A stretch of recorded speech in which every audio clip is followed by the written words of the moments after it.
G news వెలుగులోకి తెచ్చిన కథనం దేశవ్యాప్తంగా చర్చనీయాంశంగా మారింది. National Asset Reconstruction Company Limited NARCL వ్యవహారాన్ని కేంద్ర ఆర్థిక మంత్రిత్వ శాఖ సీరియస్ గా తీసుకుంది. లోన్ సెటిల్మెంట్ ప్రక్రియలో నిబంధనల్ని ఉల్లంఘించినట్లు వచ్చిన ఆరోపణలపై కేంద్ర ఆర్థిక శాఖ వివరణ చేపట్టినట్లు సమాచారం. అక్రమాలు నిర్ధారణ అయితే బాధ్యులపై కఠిన చర్యలు తీసుకుంటామని ఆర్థిక మంత్రిత్వ శాఖ స్పష్టం చేసింది. అవసరమైతే సంబంధిత అధికారులపై కూడా చర్యలు తీసుకునేందుకు వెనుకాడబోమని తెలిపింది.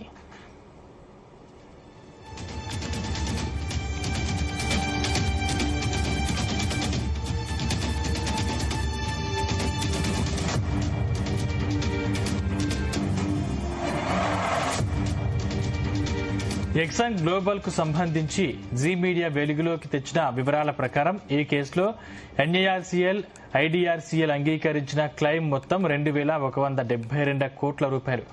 రుణదాతల కమిటీలో ఎన్ఏఆర్సీఎల్ ఒకదానికే 100% ఓటింగ్ హక్కులు ఉన్నాయి. అంటే ఆర్థిక రుణదాతల తరపున నిర్ణయాలు తీసుకోవడంలో ఎన్ఏఆర్సీఎల్ కు పూర్తి నియంత్రణ ఉంది.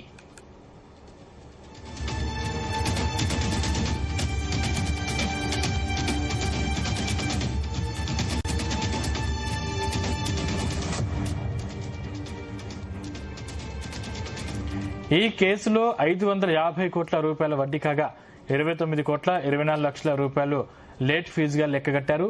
వడ్డీ, పెనాల్టీ ఛార్జీలు కలిసి మొత్తం 579 కోట్ల 24 లక్షల రూపాయలకు సెటిల్ చేశారు. బ్యాంకు రుణాలతో చెల్లించేందుకు అంగీకరించిన క్లెయిమ్ టు 2,172 కోట్ల రూపాయలు కాగా ఫైనల్ సెటిల్మెంట్ 579 కోట్ల రూపాయలకి ఎలా జరిగిందన్నది ప్రశ్న. కట్టాల్సిన మొత్తానికి సెటిల్మెంట్ జరిగిన మొత్తానికి 1,593 కోట్ల రూపాయల వ్యత్యాసం ఉంది. ఈ డబ్బులు ప్రభుత్వానికి నష్టమా లేక రాయితీ ఇచ్చారా అనే ప్రశ్నకు అధికారుల దగ్గర సమాధానమే లేదు.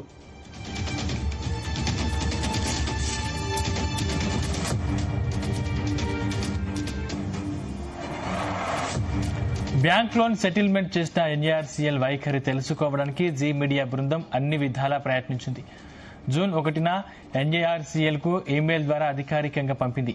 ఎటువంటి స్పందన రాకపోవడంతో జూన్ 10న జీ మీడియా ప్రతినిధి స్వయంగా ముంబైలోని ఎన్ఏఆర్సీఎల్ కార్యాలయానికి వెళ్లారు. అయినా సమాధానం చెప్పడానికి ఎవ్వరూ లేరు. దీంతో ఈ విషయాన్ని జీ మీడియా కేంద్ర ఆర్థిక మంత్రిత్వ శాఖ దృష్టికి తీసుకెళ్లింది.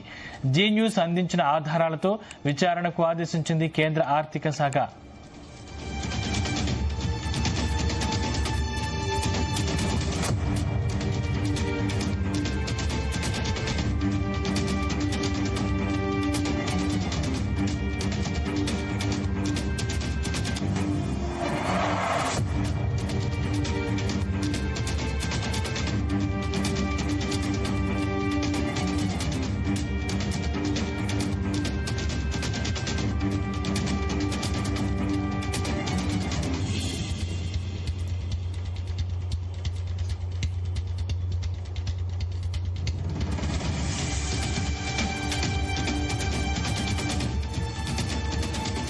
జీ న్యూస్ వెలుగులోకి తెచ్చిన కథనం దేశవ్యాప్తంగా చర్చనీయాంశంగా మారింది.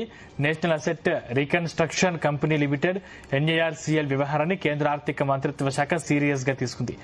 లోన్ సెటిల్మెంట్ ప్రక్రియలో నిబంధనలను ఉల్లంఘించినట్లు వచ్చిన ఆరోపణలపై కేంద్ర ఆర్థిక శాఖ విచారణ చేపట్టినట్లు సమాచారం. అక్రమాలు నిర్ధారణ అయితే బాధ్యులపై కఠిన చర్యలు తీసుకుంటామని ఆర్థిక మంత్రిత్వ శాఖ స్పష్టం చేసింది. అవసరమైతే సంబంధిత అధికారులపై కూడా చర్యలు తీసుకునేందుకు వెనకాడబోమని తెలిపింది.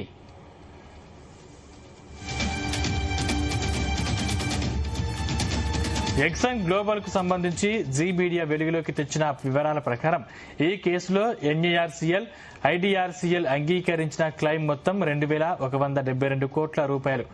రుణదాతల కమిటీలో ఎన్ఏఆర్సీఎల్ ఒకదానికే 100% ఓటింగ్ హక్కులు ఉంటాయి. అంటే ఆర్థిక రుణదాతల తరపున నిర్ణయాలు తీసుకోవడంలో ఎన్ఏఆర్సీఎల్ కు పూర్తి నియంత్రణ ఉంది.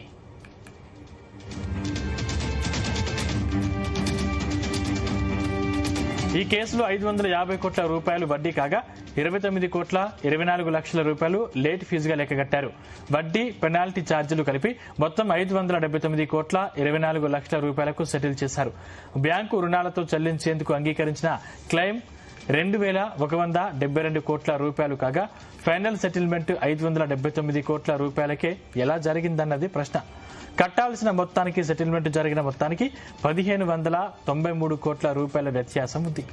ఈ డబ్బులు ప్రభుత్వానికి నష్టమా లేక రాయితీ ఇచ్చారా అనే ప్రశ్నకు అధికారుల దగ్గర సమాధానమే లేదు. బ్యాంక్ లోన్ సెటిల్మెంట్ చేసిన ఎన్ఏఆర్సీఎల్ వైఖరి తెలుసుకోవడానికి జీ మీడియా బృందం అన్ని విధాలా ప్రయత్నించింది. జూన్ 1న ఎన్ఏఆర్సీఎల్ కు ఇమెయిల్ ద్వారా అధికారికంగా పంపింది. ఎటువంటి స్పందన రాకపోవడంతో జూన్ 10న జీ మీడియా ప్రతినిధి స్వయంగా ముంబైలోని ఎన్ఏఆర్సీఎల్ కార్యాలయానికి వెళ్లారు. అయినా సమాధానం చెప్పడానికి ఎవరూ లేరు. దీంతో ఈ విషయాన్ని జీ మీడియా కేంద్ర ఆర్థిక మంత్రిత్వ శాఖ దృష్టికి తీసుకెళ్లింది. జీ న్యూస్ అందించిన ఆధారాలతో విచారణకు ఆదేశించింది కేంద్ర ఆర్థిక శాఖ.